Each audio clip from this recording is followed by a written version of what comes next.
Oftentimes, the biggest problems that we experience in life can be related to a lack of effective communication with other people. We fail to get the message that we want to convey across to the other person the way we want it to.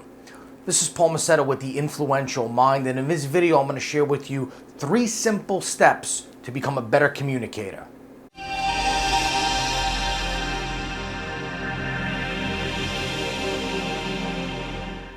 This video is actually part 2 of my 3-part video series on how to communicate better. So if you missed the first video, you can click the link at the top there and you can view the first video.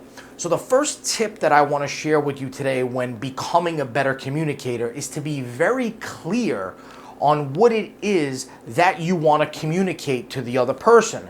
Because a lot of times what happens is you have an idea that's stuck up here in your head, you have a message that's stuck up here, and in the process of you trying to get it out into the world and into the mind of the other person, it becomes distorted, it becomes convoluted, and the other person just doesn't know what you're talking about. So that's the first breakdown in the communication cycle. One of the easiest ways to get clear on your message is to use what we call a Twitter headline.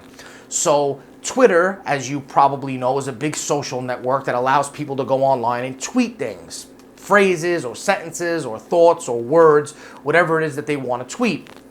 The rule is that the tweet has to be under 140 characters. And I like that because what that allows a person to do is to say whatever it is that they got to say, get it out and make their point. And this is really effective in sales, in marketing, persuasion, and communication. If you can take your idea and sum it up in 140 characters or less, then there's very little chance that your prospect, target, subject, whatever you want to call them, are going to misinterpret what you're saying. Steve Jobs was a master of this. When he would get on stage and present something new, he would say something like, "Today we reinvent the phone."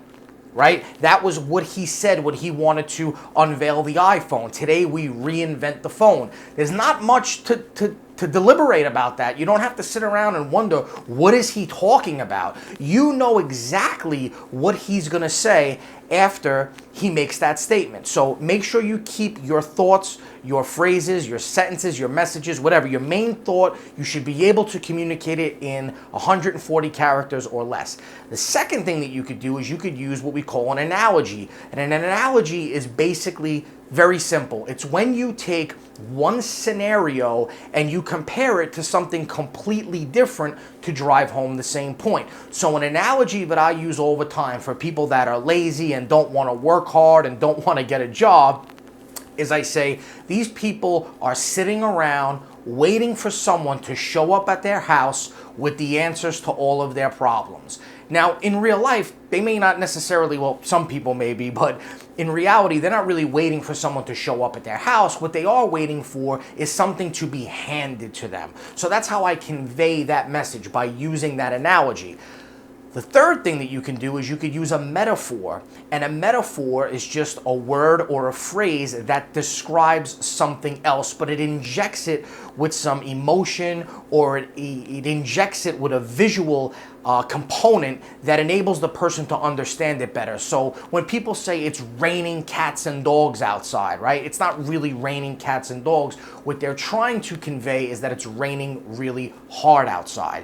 Now, here's a little bonus tip. What you can do is you can combine an analogy with a metaphor. So getting back to the analogy that I used before, I could say, these people are sitting around waiting for someone to show up at their house with a bag of money or a suitcase filled with the answers to all of their problems, right? There's no such thing as a suitcase filled with the answers to anybody's problems, but it creates a vivid visual picture in your mind of someone showing up to the house with a suitcase that's either loaded with a bag of money or loaded with the answers to everyone's problems. It creates a clear, concise, visual message. So, to recap, if you want to communicate more effectively, the first thing is you got to get clear on your message, so drill it down to 140 characters or less.